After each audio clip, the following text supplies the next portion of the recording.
Hello students, welcome to the Sun Academy. तो आज की इस वीडियो में हम यहाँ पर फर्स्ट ईयर की बायोलॉजी का जो बुक है, न्यू बुक, उसके लेक्चर्स स्टार्ट करेंगे। और आज की इस वीडियो में हम उसका फर्स्ट चैप्टर जो है उसको स्टार्ट करेंगे और उसमें हम जो है कुछ टॉपिक्स को पढ़ेंगे। ये जो है इसमें हम बुक रीडिंग भी करेंगे और चीज़ों को जो है वो समझेंगे। साथ में हम यहाँ पर जो फेडरल की बुक है उसकी भी थोड़ा सा जो है वो ओवरव्यू लेते जाएंगे, ताकि आपको जो है वो थोड़ा सा डिफरेंस पता चले।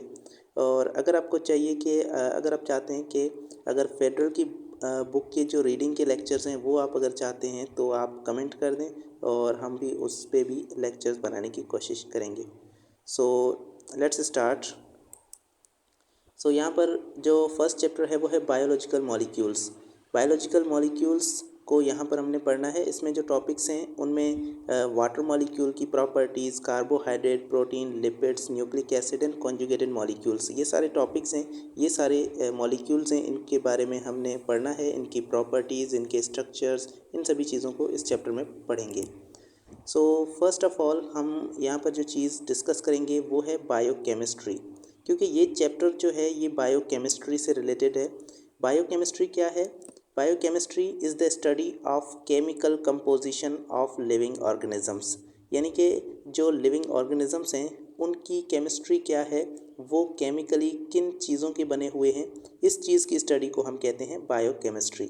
अब जब हम लिविंग ऑर्गेनिजम्स की बात करते हैं तो लिविंग ऑर्गेनिज्म जो है वो सारे आपको पता है सेल के बने हुए हैं, तो यहाँ पर हम सेल लिख देते हैं। अब जब लिविंग ऑर्गेनिज्म सेल्स के बने हुए हैं तो सेल के अंदर भी जो चीज़ें होंगी वो क्या होंगे?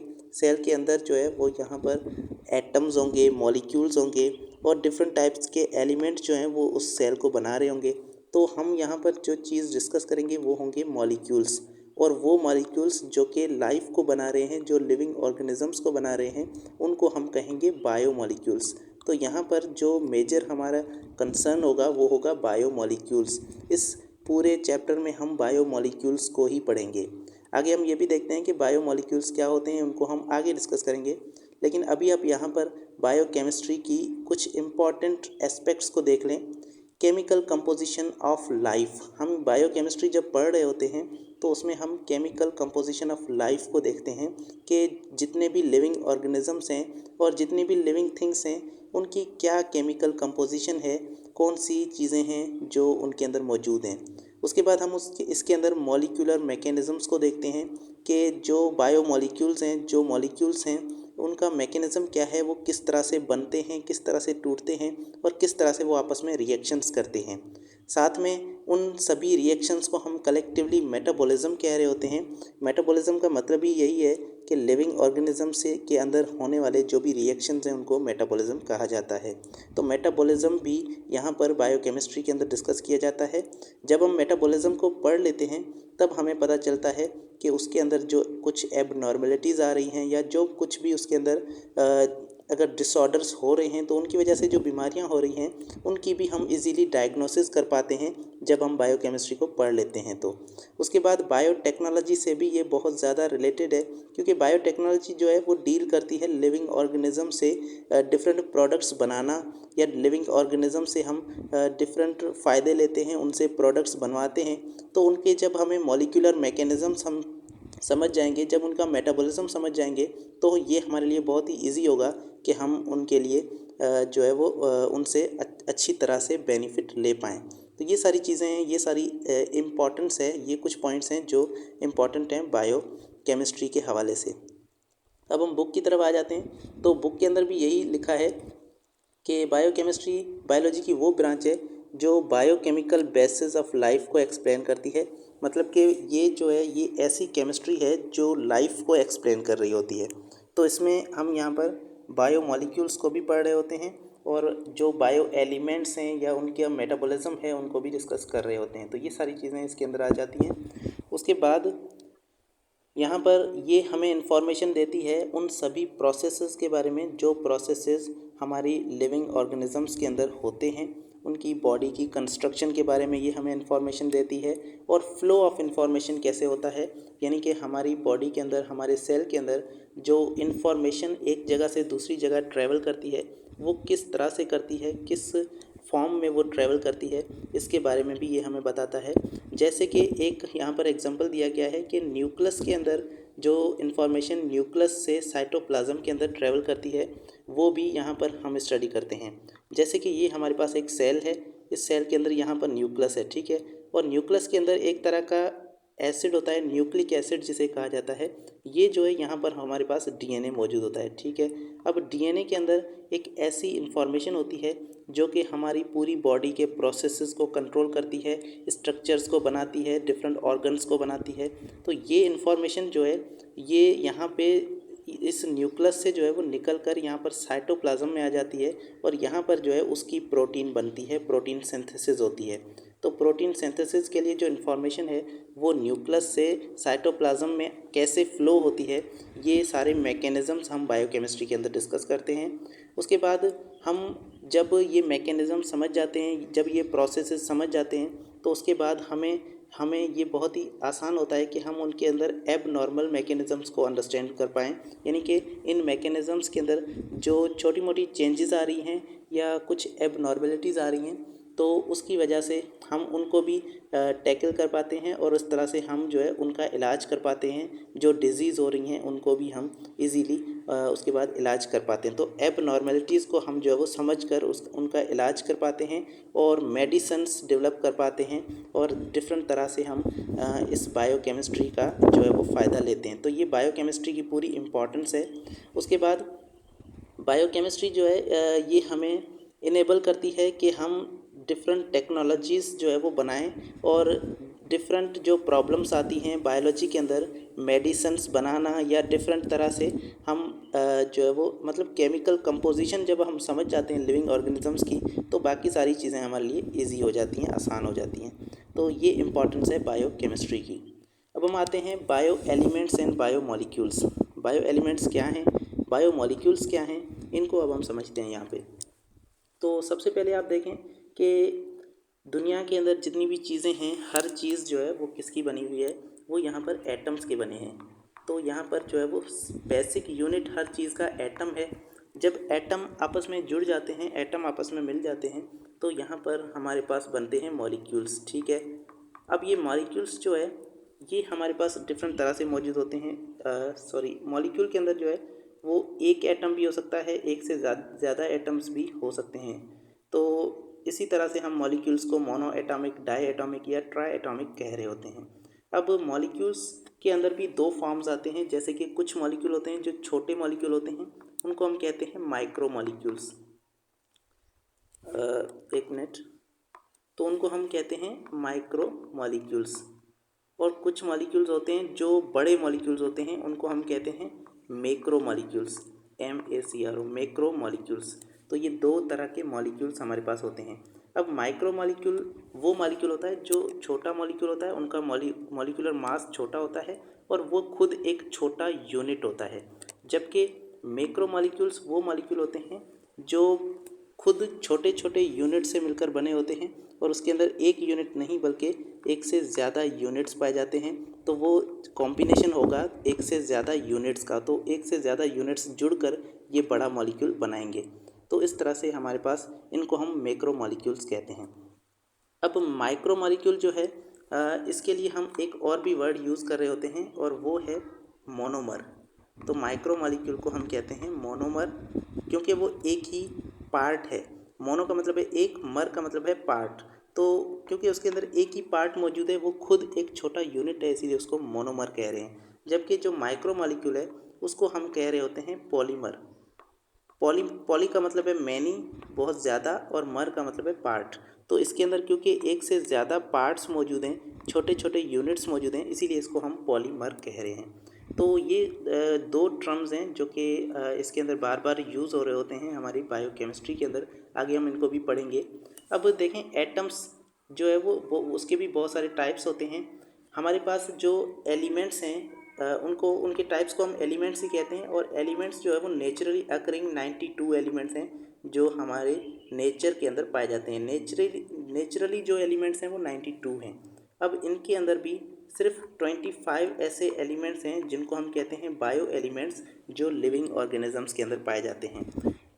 अब इनके अंदर यहाँ पर हमारी इंसान की जो बॉडी है, ह्यूमन बॉडी है, उसके अंदर अगर आप देखेंगे तो ह्यूमन बॉडी के अंदर यहाँ पर कितने एलिमेंट्स हैं? ह्यूमन बॉडी के अंदर 16 एलिमेंट्स पाए जाते हैं।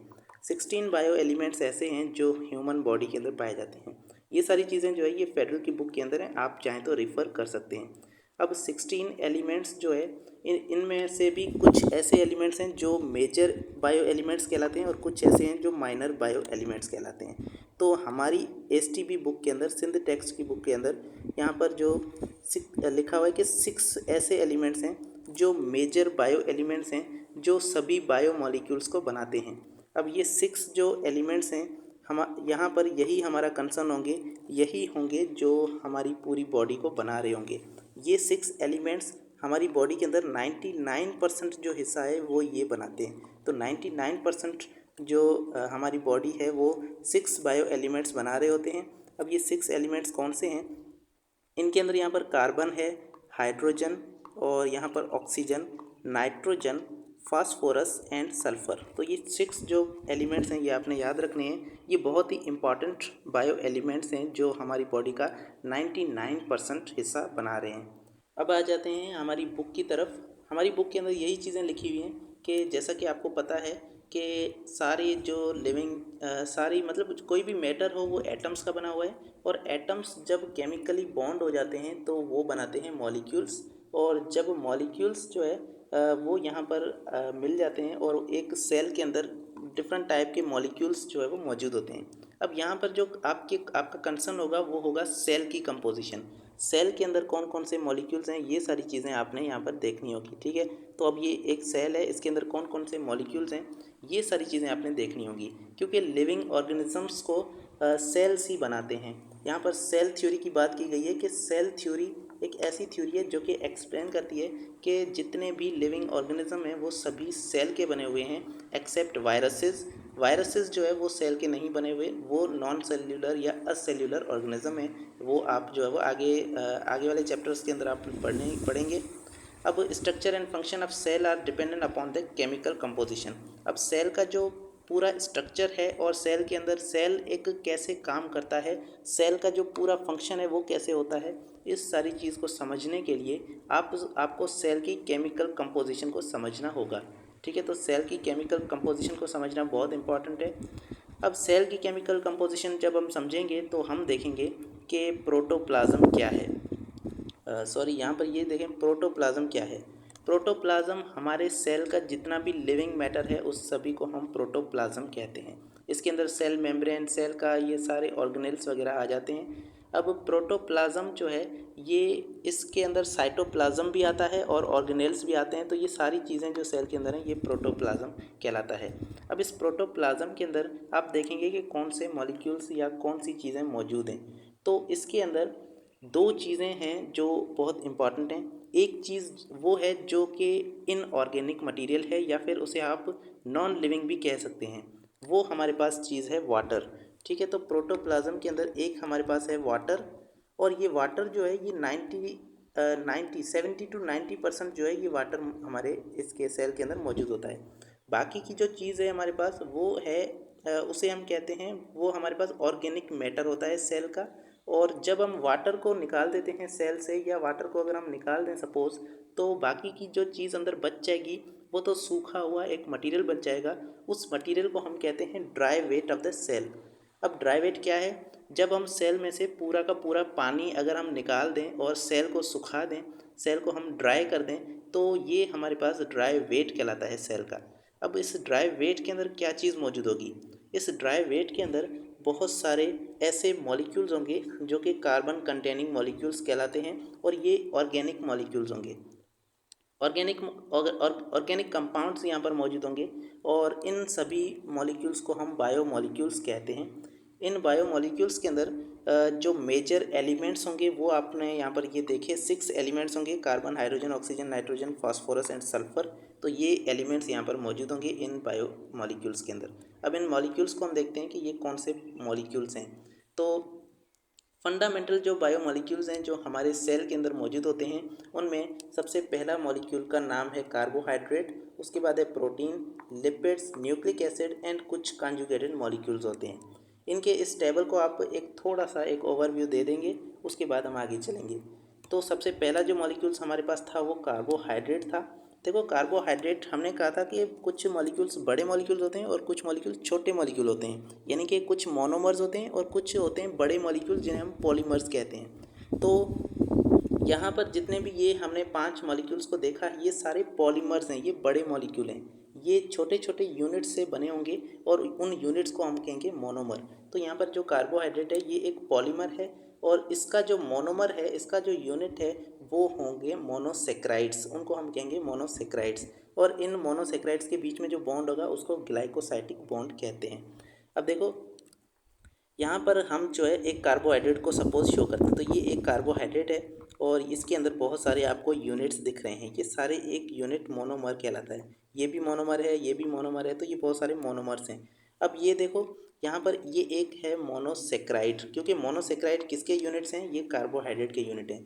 तो मोनोसेक्राइड और ये दूसरा मोनोसेक्राइड, ये दोनों आपस में जब जुड़ गए तो यहाँ पर ये एक कार्बोहाइड्रेट हम इसको कह सकते हैं, क्योंकि ये दो यूनिट्स का बना हुआ है। एक पॉलीमर भी इसको हम कह सकते हैं, क्योंकि ये दो एक छोटे छोटे यूनिट्स का बना हुआ है।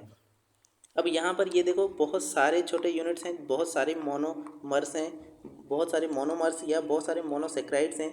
तो इस तरह से यहाँ पर ये एक बड़ा कार्बोहाइड्रेट है, इसको हम पॉलीमर भी कहेंगे, इसको कार्बोहाइड्रेट कहते हैं। तो अब देखें इनके बीच में जो बॉन्ड था वो कौन सा था, ये इनके बीच में बॉन्ड है और इस बॉन्ड को हमने क्या कहा, इसको हमने कहा ग्लाइकोसाइटिक बॉन्ड। हर पॉलीमर के अंदर सेम टाइप का बॉन्ड नहीं होता, हर पॉलीमर के अंदर अलग अलग टाइप का बॉन्ड होता है। जैसे कि प्रोटीन, ये भी एक पॉलीमर है और इसका जो मोनोमर है वो है अमाइनो एसिड, यानी कि इसके छोटे यूनिट्स जो हैं वो अमाइनो एसिड्स हैं। जब अमाइनो एसिड्स यहाँ पर ये एक अमाइनो एसिड, ये दूसरा अमाइनो एसिड, ये आपस में जुड़ जाएंगे तो ये हमारे पास ऐसे बहुत सारे जब अमाइनो एसिड जुड़ेंगे तो यहाँ पर एक बड़ा प्रोटीन बनेगा। अब ये जो है ये हमारे पास एक प्रोटीन कहलाता है और इसके अंदर ये छोटा यूनिट जो है ये अमाइनो एसिड कहलाता है। अब इन अमाइनो एसिड के बीच का जो बॉन्ड है ये बॉन्ड पेप्टाइड बॉन्ड कहलाता है। ठीक है, तो इस तरह से ये आपने देखना है। अब इसी तरह से लिपिड्स हैं, लिपिड जो है ये फैट एंड ऑयल्स इसके एग्जाम्पल हैं। लिपिड के क्या क्या एग्जाम्पल हैं, फैट एंड ऑयल, ये भी लिपिड्स हैं। फॉस्फोलिपिड, ये भी टाइप है लिपिड का। टर्पेनॉइड्स, ये भी लिपिड के टाइप्स हैं। अब यहाँ पर इनका जो यूनिट्स हैं वो है फैटी एसिड एंड ग्लिसरॉल, और यहाँ पर फास्फोलिपिड के अंदर जो है वो glycerol, fatty acid, phosphate and choline, ये इसके जो है वो छोटे यूनिट्स हैं। जबकि टर्पेनॉइड के अंदर आइसोप्रीनॉइड यूनिट्स होते हैं। अब इनके बीच की जो बॉन्डिंग है वो भी आप देख लें, यहाँ पर ईस्टर बॉन्डिंग है और यहाँ पर Easter and carbon carbon bonding है। तो ये बॉन्डिंग के नाम हैं। ये सारी चीज़ें आप जब केमिकली आप यहाँ पर जब स्ट्रक्चर्स के साथ आप समझेंगे तो आपको बहुत इजीली यहाँ पर समझ में आ जाएगा। अब यहाँ पर देखें न्यूक्लिक एसिड है, न्यूक्लिक एसिड के अंदर डीएनए भी आ जाता है, आरएनए भी आ जाता है। ये दो टाइप हैं न्यूक्लिक एसिड के। अब जब डीएनए के अंदर आप देखेंगे तो यहाँ पर जो छोटे यूनिट्स हैं उनको हम कहते हैं डीऑक्सीराइबो न्यूक्लियोटाइड। ठीक है, तो ये न्यूक्लियोटाइड्स हैं, कौन से, डीऑक्सीराइबो न्यूक्लियोटाइड। जबकि आरएनए के अंदर राइबो न्यूक्लियोटाइड्स होते हैं। यहाँ पर जो बॉन्डिंग होगी वो फास्फोडाइस्टर बॉन्डिंग होगी दोनों के अंदर। कॉन्जुगेटेड मॉलिक्यूल जो है ये कॉम्बिनेशन होते हैं इन मॉलिक्यूल्स का। ये जो आपने मॉलिक्यूल्स पढ़े, ये मॉलिक्यूल्स जब आपस में जुड़ जाएंगे तो यहाँ पर कॉन्जुगेटेड मॉलिक्यूल्स बनते हैं। इन कॉन्जुगेटेड मॉलिक्यूल के अंदर डिफरेंट टाइप के मॉलिक्यूल्स होते हैं, डिफरेंट टाइप के यूनिट्स होते हैं और यहाँ पर डिफरेंट लिंकेज इनके बीच में होती है, तभी जाके ये मॉलिक्यूल्स बनते हैं। अब देखें सेल के अंदर बायोमॉलिक्यूल्स तो मौजूद होते हैं, लेकिन अब कितना परसेंटेज बायोमॉलिक्यूल्स होता है या कितना अमाउंट बायोमॉलिक्यूल्स का सेल के अंदर मौजूद होता है। ऐसा नहीं है कि सारे बायोमॉलिक्यूल्स एक ही अमाउंट में मौजूद होंगे या एक ही परसेंटेज होगा इनका। अलग अलग टाइप के जो बायोमॉलिक्यूल हैं वो उनका परसेंटेज सेल के अंदर अलग अलग होता है। तो उसको हम देखते हैं। यहाँ पर कंपोजिशन, सेल की कंपोजिशन को हम देख रहे हैं। तो अब यहाँ पर सबसे पहला जो कंपाउंड आता है वो है वाटर। वाटर आपको पता है कि 70 to 90% होता है सेल्स के अंदर, लेकिन यहाँ पर जो वैल्यूज़ ली गई हैं वो आप देखें कि एवरेज वैल्यूज़ ली गई हैं। एवरेज वैल्यूज़ का मतलब ये है कि हर टाइप के सेल के अंदर क्योंकि परसेंटेज जो है वो डिफरेंट होता है, वेरी कर रहा होता है। जैसे कि अगर आप एक बोन का सेल लें, ठीक है, तो एक हड्डी का सेल है। अगर एक बोन सेल है तो उसके अंदर जो परसेंटेज होगा वाटर का वो जो है वो 20% होता है। लेकिन जब अगर आप एक ब्रेन सेल लेंगे तो ब्रेन के सेल के अंदर जो वाटर का परसेंटेज होता है वो 90% होता है। ठीक है, तो इतना ज़्यादा वेरी कर रहा है डिफरेंट कंपाउंड्स का जो परसेंटेज है वो। तो इस तरह से यहाँ पर हम एवरेज वैल्यूज़ ले रहे हैं कि एवरेज जो वैल्यू है सेल्स के अंदर कितना परसेंटेज होती है। तो अब यहाँ पर एक है मैमलियन सेल और एक है बैक्टीरियल सेल। बैक्टीरियल सेल और मैमलियन सेल को यहाँ पर क्यों लिया गया है, यहाँ पर देखें बैक्टीरिया का जो सेल होता है वो प्रोकैरियोटिक सेल है। सेल के दो टाइप्स होते हैं, एक होता है प्रोकैरियोटिक सेल और दूसरा होता है यूकैरियोटिक सेल। प्रोकैरियोटिक सेल के अंदर यहाँ पर जो है वो डीएनए मौजूद होता है और यहाँ पर कोई भी न्यूक्लियर मेम्ब्रेन नहीं होती, यानी कि न्यूक्लियस इसका नहीं होता। जबकि यूकैरियोटिक सेल के अंदर एक न्यूक्लियस मौजूद होता है जिसके अंदर यहाँ पर डीएनए वगैरह मौजूद होते हैं। तो ये मेजर डिफरेंस है और बाकी के छोटे से मोटे इसके अंदर डिफरेंसेस आते रहते हैं। तो ये दो टाइप के सेल्स हैं। अब इन दोनों सेल्स के अंदर यहाँ पर जो है वो क्या डिफरेंसेस आ रहे हैं इन कंपाउंड की परसेंटेजेस के अंदर, इसको आप थोड़ा सा देख लें। बैक्टीरिया का जो सेल है उसके अंदर 70% वाटर है और मैमल के अंदर भी 70% वाटर है। तो वाटर का कंटेंट जो है वो एवरेज दोनों के अंदर सेम है। जबकि यहाँ पर प्रोटीन का कंटेंट बैक्टीरिया के अंदर थोड़ा सा कम है और यहाँ पर कार्बोहाइड्रेट और लिपिड इन तीन कंपाउंड्स का जो परसेंटेज है वो बैक्टीरिया के अंदर थोड़ा सा कम है, जबकि मैमलियन के अंदर ये थोड़ा सा ज़्यादा है। क्योंकि मैमल्स जो है वो हायर एनिमल्स हैं, बड़े एनिमल्स हैं, तो उनके अंदर ये प्रोटीन और ये बाकी के जो कंपाउंड्स हैं ये ज़्यादा होने चाहिए। अब यहाँ पर डीएनए का जब आप परसेंटेज देखेंगे तो बैक्टीरिया के अंदर 1% जबकि यहाँ पर 0.25% है, यानी कि यहाँ पर कम है। मैमलियन सेल के अंदर डीएनए का परसेंटेज कम है। ऐसा क्यों है? ऐसा इसलिए है क्योंकि बैक्टीरिया का सेल एक ही सेल है। बैक्टीरिया एक यूनिसेल्युलर ऑर्गेनिज्म होता है। तो जब यूनिसेल्युलर ऑर्गेनिज्म है तो एक ही सेल को सारे फंक्शंस को कंट्रोल करना होगा, इसीलिए इसके पास डीएनए थोड़ा ज़्यादा होना चाहिए, ज़्यादा परसेंटेज होना चाहिए इसका, क्योंकि एक सेल है और एज़ कम्पेयर टू एक पूरे सेल की जो इसके अंदर सेल के कंपैरिजन के अंदर इसका जो डीएनए का परसेंटेज बनता है वो 1% बनता है। लेकिन इंसान जो है ये एक बहुत बड़े, हमारे पास कितने ज़्यादा सेल्स होते हैं, तो उन सभी का अगर हम डीएनए और यहाँ पर सेल्स को देख लें तो उसका जो ओवरऑल परसेंटेज वो कम बनता है, क्योंकि यहाँ पर हमारे पास ज़्यादा सेल्स हैं। तो ये थोड़ा सा इसके अंदर डिफरेंसेस आ जाते हैं। आरएनए भी यहाँ पर बैक्टीरिया के अंदर ज़्यादा होता है जबकि मैमल्स के अंदर कम है और बाकी का जो परसेंटेज है वो सेम है। अदर ऑर्गेनिक कंपाउंड्स का क्या मतलब है? बाकी के जो ऑर्गेनिक कंपाउंड्स हैं उनके अंदर कुछ हार्मोन्स, कुछ प्रोटीन्स और कुछ डिफरेंट टाइप के कंपाउंड्स उसके अंदर आ जाते हैं। एंटीबॉडीज़ जो कि इम्यूनिटी के अंदर काम आते हैं। तो इस तरह के कुछ कंपाउंड्स आ जाते हैं जो कि ऑर्गेनिक कंपाउंड्स हैं। इनऑर्गेनिक आयंस के अंदर क्या आता है? इनऑर्गेनिक आयंस के अंदर जैसे सोडियम, पोटेशियम और ये आयंस जो है ये मौजूद होते हैं। यहाँ पर इनऑर्गेनिक आयंस के अंदर आप देख सकते हैं कि यहाँ पर जो है वो सोडियम आयन है, कैल्शियम आयन है, पोटेशियम आयन है या फिर सल्फेट आयन जो है, ये कुछ आयन्स हैं जो यहाँ पर इनऑर्गेनिक के तौर पे हमारे सेल के अंदर मौजूद होते हैं और इनका अलग अलग तरह से फंक्शन होता है। अब हम आते हैं यहाँ पर मेटाबॉलिज्म की हम बात करेंगे कि दो टाइप के रिएक्शंस को हमें पढ़ना है, तो हम यहाँ पर मेटाबॉलिज्म को थोड़ा सा देखेंगे। ठीक है, तो यहाँ पर आप देख सकते हैं मेटाबॉलिज्म का मतलब क्या है कि हमारी बॉडी के अंदर जो रिएक्शंस हो रहे हैं उनको हम मेटाबॉलिज्म कहते हैं। अब मेटाबॉलिज्म जो है हमारी बॉडी के अंदर दो टाइप्स के रिएक्शंस होते हैं। एक को हम कहते हैं कैटाबॉलिज्म और एक को हम कहते हैं एनाबॉलिज्म। ठीक है, तो ये कैटाबॉलिज्म है और दूसरा हमारे पास होता है एनाबॉलिज्म। ठीक है, तो ये आप समझ जाएंगे। ठीक है, तो अब कैटाबॉलिज्म का मतलब क्या है?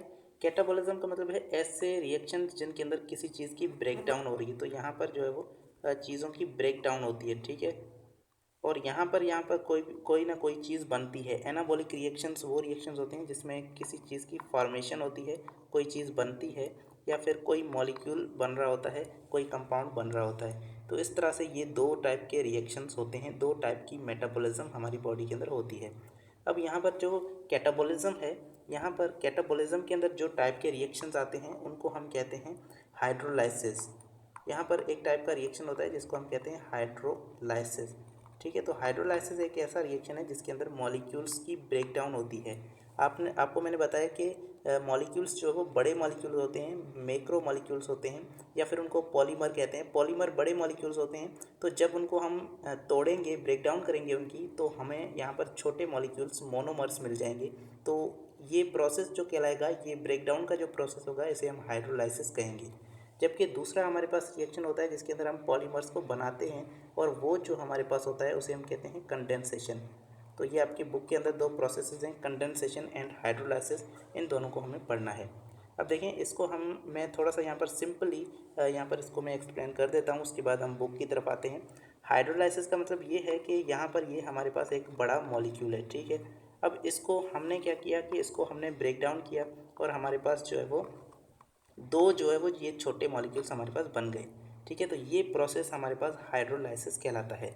अब इसके अंदर हमें एक चीज़ करनी पड़ती है कि यहाँ पर हम जो है वो वाटर की एडिशन करते हैं, यहाँ पर हम वाटर को ऐड करते हैं जिसकी वजह से इसकी ब्रेकडाउन होती है। तो वाटर की मौजूदगी में इसकी ब्रेकडाउन हो रही है, तो इसीलिए हम इसको हाइड्रोलाइसिस कह रहे हैं।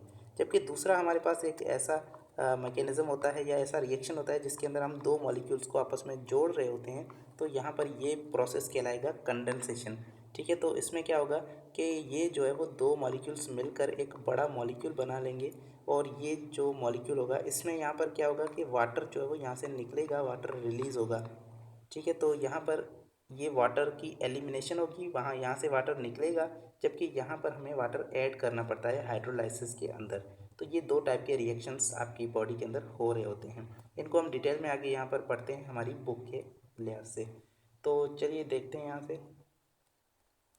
सबसे पहला जो रिएक्शन है हमारे पास वो है कंडेंसेशन रिएक्शन, जिसमें हमारे पास मैक्रो मॉलिक्यूल्स या पॉलीमर्स बनते हैं। ठीक है, तो ये एक ऐसा प्रोसेस है जिसके अंदर मैक्रो मॉलिक्यूल्स बनते हैं। ये हमारे सेल्स के अंदर ये प्रोसेस होता है, और इसमें प्रोटीन्स, कार्बोहाइड्रेट्स या कोई भी बड़ा पॉलीमर जो है वो बन रहा होता है। तो यहाँ पर ये इसमें क्या होता है कि छोटे मॉलिक्यूल्स आपस में जुड़ते हैं जो सब यूनिट्स हैं। छोटे मॉलिक्यूल्स को हम सब यूनिट्स या फिर उनको हम मोनोमर्स कहते हैं। मोनोमर्स जुड़ जाते हैं, आपस में मिल जाते हैं और कोई बॉन्ड बनाते हैं जिसकी वजह से एक पॉलीमर या मैक्रो मॉलिक्यूल बनता है। तो छोटे मॉलिक्यूल्स को हम मोनोमर कहते हैं और बड़े मॉलिक्यूल्स को हम पॉलीमर कहते हैं। तो ये हम चीज़ें पहले समझ चुके हैं। अभी आगे चलते हैं। इसमें हमें हमें जो है वो वाटर जो है इसमें रिलीज़ होता है। कंडेंसेशन की प्रोसेस के अंदर वाटर रिलीज़ होता है। तो मैक्रो मॉलिक्यूल्स इसमें बनते हैं फ्रॉम मोनोमर्स। मोनोमर से पॉलीमर्स बनते हैं by process that resemble coupling of the rail cars into the train. तो ऐसे जैसे कि एक जो छोटे छोटे रेल के जो ब्लॉक्स होते हैं वो आपस में जुड़ते हैं, जिसकी वजह से हमारे पास एक बड़ी ट्रेन होती है। तो ट्रेन के छोटे छोटे डब्बे जैसे मिल जाते हैं, इसी तरह से बड़ी हमारे पास ट्रेन बनती है। इसी तरह से छोटे छोटे मोनोमर्स मिलकर बड़े पॉलीमर्स बनाते हैं।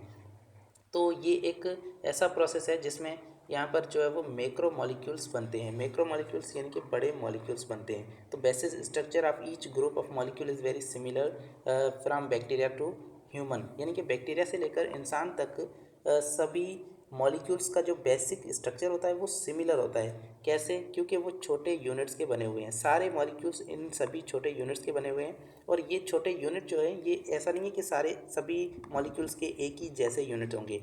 ये यूनिट डिफरेंट हो सकते हैं। जैसे कि अगर बड़ा मॉलिक्यूल प्रोटीन हम बना रहे हैं, तो हमारे पास प्रोटीन के जो यूनिट्स होंगे वो कौन से होंगे? वो अमाइनो एसिड्स होंगे। ये हमने पढ़ा है। ठीक है, तो प्रोटीन अगर हम बना रहे होंगे तो उसके जो मोनोमर्स होंगे वो अमाइनो एसिड होंगे। अगर हम यहाँ पर लिपिड बना रहे हैं, अगर हम यहाँ पर बड़ा जो है वो लिपिड बना रहे हैं, तो हमारे पास जो यूनिट होंगे वो कौन से होंगे? वो यहाँ पर acyl glycerol and fatty acid होंगे। ठीक है, तो यहाँ पर मैं लिख नहीं रहा अभी। अभी चलते हैं आगे। इसमें क्या होता है कि जब ये आपस में मोनोमर्स जुड़ते हैं तो इनमें से वाटर रिलीज़ होता है। अब ये वाटर कैसे रिलीज़ होता है? इसमें जो एक एक मॉलिक्यूल से यहाँ पर H ग्रुप निकलेगा। ये एक फर्स्ट मोनोमर है और ये दूसरा मोनोमर है। तो एक मॉलिक्यूल से H ग्रुप और दूसरे मॉलिक्यूल से OH ग्रुप निकलेगा। ये आपस में जुड़कर जो है वो यहाँ पर वाटर मॉलिक्यूल यहाँ पे एलिमिनेट हो जाएगा और इन दोनों के बीच में बॉन्ड बन जाएगा, जो आप यहाँ पर ये देख रहे हैं। ठीक है, तो ये बॉन्ड यहाँ पर बन चुका है। अब इस मॉलिक्यूल को हम डाइमर कहेंगे। ये एक मोनोमर था, ये भी मोनोमर था, आपस में जुड़ गए तो यहाँ पर एक डाइमर बन चुका है। और ये डाइमर जो है ये एक दो दो मोनोमर्स का एक यूनिट है। ठीक है, दो मोनोमर्स का एक कॉम्बिनेशन है। और इससे जो है वो वाटर क्योंकि रिमूव हो रहा है, वाटर जो है वो इसमें से निकल रहा है, इसीलिए हम इसको डिहाइड्रेशन सिंथेसिस भी कहते हैं। डिहाइड्रेशन का मतलब है वाटर रिमूव होना और सिंथेसिस का मतलब है बनना। तो इसी तरह से यहाँ पर कंडेंसेशन को हम डिहाइड्रेशन सिंथेसिस कहते हैं। ये प्रॉपर एंजाइम की मौजूदगी में होता है। एंजाइम मतलब कि वो कैटलिस्ट जो कि इस रिएक्शंस को कैटलाइज करते हैं। जैसे किसी केमिस्ट्री में किसी रिएक्शन के लिए कैटलिस्ट चाहिए होता है, वैसे बायोलॉजी में रिएक्शंस के लिए एंजाइम्स जो है वो काम आते हैं। तो नेक्स्ट चैप्टर में एंजाइम्स को भी हम डिस्कस करेंगे। यहाँ पर एनर्जी भी इसमें खर्च होती है, यानी कि एनर्जी इसमें रिक्वायर होती है। जब एनर्जी होगी तभी ये कंडेंसेशन का प्रोसेस हो पाएगा। ठीक है, तो ये कुछ चीज़ें इसके अंदर डिस्कस करनी थी। अब चलते हैं हाइड्रोलाइसिस में। हाइड्रोलाइसिस का मतलब है कि चीज़ों की ब्रेकडाउन या किसी मॉलिक्यूल की ब्रेकडाउन। तो यहाँ पर ये आप एक मॉलिक्यूल देख रहे हैं, इस मॉलिक्यूल के अंदर टोटल 4 जो है ये मोनोमर्स हैं, ठीक है। तो 4 छोटे छोटे यूनिट्स हैं, यहाँ पर देख सकते हैं। इसमें हमने क्या किया, इसमें वाटर को ऐड किया, ठीक है। तो जब वाटर को इसमें ऐड किया तो यहाँ पर ये मॉलिक्यूल बीच में से टूट गया और अब यहाँ पर हमें 2 मॉलिक्यूल्स मिले हैं। एक मॉलिक्यूल ये है जो कि मोनोमर है, एक सब यूनिट का है, और दूसरा मॉलिक्यूल ये है जो कि 3 सब यूनिट से मिलकर बना हुआ है और ये अभी भी एक पॉलीमर ही है, ठीक है। तो यहाँ पर ये पॉलीमर 4 मोनोमर्स का बना हुआ था, अभी ये पॉलीमर 3 मोनोमर्स का बना हुआ है। तो ये प्रोसेस हाइड्रोलाइसिस कहलाता है। तो हाइड्रोलाइसिस एक ऐसा प्रोसेस है जिसमें वाटर मॉलिक्यूल की एडिशन से जो है पॉलीमर वो ब्रेक डाउन हो जाए, वो टूट जाए, ठीक है। तो ये इसकी डेफिनेशन यहाँ पर लिखी हुई है। अभी क्या होता है कि जब हम वाटर ऐड करते हैं तो वाटर का फॉर्मूला यहाँ पर ये है कि वाटर के अंदर एक हाइड्रोजन और एक OH ग्रुप होता है। तो यहाँ पर ये हाइड्रोजन जो है ये एक मोनोमर के साथ इस 3 वाले मोनोमर के साथ अटैच हो गया और OH जो है ये इस वाले मोनोमर के साथ अटैच हो गया। तो इस तरह से यहाँ पर ये जो है कंडीशन हुई है। तो इसी तरह से यहाँ पर ब्रेकडाउन होती है। ये हाइड्रोलाइसिस भी एंजाइम्स की मौजूदगी में होता है और उन एंजाइम्स को हम हाइड्रोलाइटिक एंजाइम्स कहते हैं। तो ये भी हम आगे पढ़ेंगे कि कौन से एंजाइम्स हाइड्रोलाइसिस करवाते हैं और कौन से एंजाइम कंडेंसेशन करवाते हैं, ये एंजाइम्स वाले चैप्टर में हम पढ़ेंगे। तो इसमें क्या होता है कि बीच वाली जो बॉन्ड होती है, बीच वाली जो लिंकेज होती है वो टूट जाती है मोनोमर्स के बीच में, और जब वो टूट जाती है तो मोनोमर्स अलग हो जाते हैं, ठीक है। और इसमें यहाँ पर क्या होता है कि एनर्जी रिलीज़ होती है। जब भी बॉन्ड जो है वो ब्रेक डाउन होता है, बॉन्ड जब टूटता है तो यहाँ से एनर्जी रिलीज़ होती है। तो हाइड्रोलाइसिस के प्रोसेस के अंदर यहाँ पे एनर्जी क्या होगी, रिलीज़ होगी, हमें एनर्जी हासिल होगी, जबकि कंडेंसेशन में हमें एनर्जी देनी पड़ती है और ये यहाँ पर एंजाइम्स की मौजूदगी में होता है। तो ये यहाँ पर ये प्रोसेस है। अभी देखो मेटाबॉलिज्म के अंदर मैक्रोमोलिक्यूल्स बन भी रहे होते हैं और टूट भी रहे होते हैं। कभी ऐसा होता है कि कैटाबॉलिज्म का प्रोसेस हो गया, यानी कि मॉलिक्यूल्स टूट गए, और कभी कभी हाइड्रोलाइसिस हो रही होती है जिसकी वजह से मॉलिक्यूल्स बन रहे होते हैं। तो इस तरह से यहाँ पर सेल के अंदर हम क्या करते हैं, जब हम खाना खाते हैं, ठीक है, हमने क्या खाया, फूड खाया, ठीक है। तो फूड जब हमारी बॉडी के अंदर जाता है, अब ये फूड मॉलिक्यूल ये बड़ा मॉलिक्यूल होगा तो इसको ब्रेक डाउन किया जाएगा छोटे छोटे मॉलिक्यूल्स के अंदर और ये जो है मोनोमर्स इनके बन जाएंगे। तो ये पॉलीमर्स जो है वो टूट कर मोनोमर्स बन जाएंगे। अब ये मोनोमर्स जो है वो हमारे ब्लड के ज़रिए ट्रैवल करेंगे और हमारे सेल्स तक पहुंचेंगे। जब ये मोनोमर्स सेल तक पहुंचेंगे तो सेल के अंदर इंटर होंगे। अब ये सेल के अंदर क्या होगा, या तो इन मोनोमर्स को यूज़ किया जाएगा और या तो इनको जो है वो मिलाकर कंडेंसेशन के प्रोसेस के ज़रिए फिर से बड़े मॉलिक्यूल्स बनाकर सेल के अंदर स्टोर किया जाएगा, ठीक है। तो अगर हम इस फूड को स्टोर करना चाहते हैं तो ये मोनोमर्स हमारे सेल के अंदर बड़े मॉलिक्यूल्स बनकर, पॉलीमर्स बनकर यहाँ पर स्टोर होंगे, ठीक है। तो ये भी एक प्रोसेस होता है। जब ब्रेकडाउन होनी होगी तो यहाँ पर हाइड्रोलाइसिस होगा, जब वहाँ पर फिर से बनाने होंगे हमें पॉलीमर्स तो यहाँ पर कंडेंसेशन का प्रोसेस होगा। ऑटोट्रॉफ यानी कि वो ऑर्गेनिज्म जिनके अंदर वो अपना खाना खुद बनाते हैं, ऐसे सेल्स जो खुद ही अपना फूड तैयार करते हैं, ठीक है। तो ये क्या करते हैं, ये इनऑर्गेनिक सोर्स से मोनोमर्स बनाते हैं। जैसे आपने प्लांट में पढ़ा है कि फोटोसिंथेसिस होती है, तो वहाँ पर कार्बन डाइऑक्साइड और वाटर को यूज़ किया जाता है और उसमें से क्या बनता है, ग्लूकोज बनता है। ग्लूकोज एक मोनोमर है, एक छोटा मॉलिक्यूल है जो कि मिलकर बड़ा कार्बोहाइड्रेट बनाता है। तो इस तरह से ऑटोट्रॉफ्स के अंदर क्या होता है कि वहाँ पर मोनोमर्स भी बनाए जाते हैं और उन मोनोमर्स से पॉलीमर्स भी बनाए जाते हैं। तो जब मोनोमर्स बना रहे होंगे तो वो हमारे पास कंडेंसेशन नहीं होगी, क्योंकि वहाँ पर कम्प्लीटली केमिकल चेंज आ रहा है। वहाँ पर यहाँ पर ये देखें कार्बन डाइऑक्साइड और वाटर ये मिलकर वहाँ पर हमारे पास जो है वो ग्लूकोज और ऑक्सीजन बना रहे हैं, और वो मतलब एक अलग प्रोसेस है, वो कंडेंसेशन नहीं है। फोटोसिंथेसिस इज़ नॉट कंडेंसेशन, ठीक है। लेकिन यहाँ पर हमारे पास जब मोनोमर्स बन जाएंगे, ग्लूकोज बन जाएंगे, तो ग्लूकोज और दूसरे ग्लूकोज मॉलिक्यूल्स मिलकर जो कंपाउंड बनाएंगे, जो बड़ा कार्बोहाइड्रेट बनाएंगे, ये प्रोसेस कंडेंसेशन कहलाएगा, ठीक है। तो ये आपने चीज़ें याद रखनी है। तो यहाँ पर जब भी एक बड़ा मॉलिक्यूल बनता है तो वहाँ पर क्या होता है कि हमें एनर्जी देनी पड़ती है, और जब बड़ा मॉलिक्यूल टूटता है उसमें से छोटे मॉलिक्यूल हमें मिलते हैं तो उसमें से एनर्जी रिलीज़ होती है और उस प्रोसेस को हम हाइड्रोलाइसिस कहते हैं। तो होपफुली ये सारी चीज़ें आपकी क्लियर हो गई होंगी। तो अब हम यहाँ तक हमने डिस्कस किया। नेक्स्ट जो हमारा टॉपिक होगा वो होगा इम्पोर्टेंस ऑफ वाटर। तो वाटर मॉलिक्यूल को हम नेक्स्ट वीडियो में लेक्चर में कवर करेंगे, बहुत डिटेल में हम पढ़ेंगे। और याद रहे ये जो हम लेक्चर कवर कर रहे हैं ये आपको बहुत ही डिटेल में समझा रहे हैं, इसीलिए थोड़े से लेक्चर जो है इनकी लेंथ थोड़ी लंबी होगी। अगर आप चाहते हैं कि हम इसको मैं थोड़ा सा इसको और शॉर्ट बनाऊं, थोड़े कम छोटे लेक्चर बनाऊं, तो वो ज़्यादा डिटेल नहीं होंगे, तो आपको जो है वो शायद समझने में थोड़ी सी मुश्किल हो। लेकिन खैर आप जैसा चाहते हैं वैसा हम करेंगे। नेक्स्ट लेक्चर जो है वो बहुत ही जल्द आएगा। Thank you so much for watching, keep watching. Thank you. अल्लाह हाफिज़।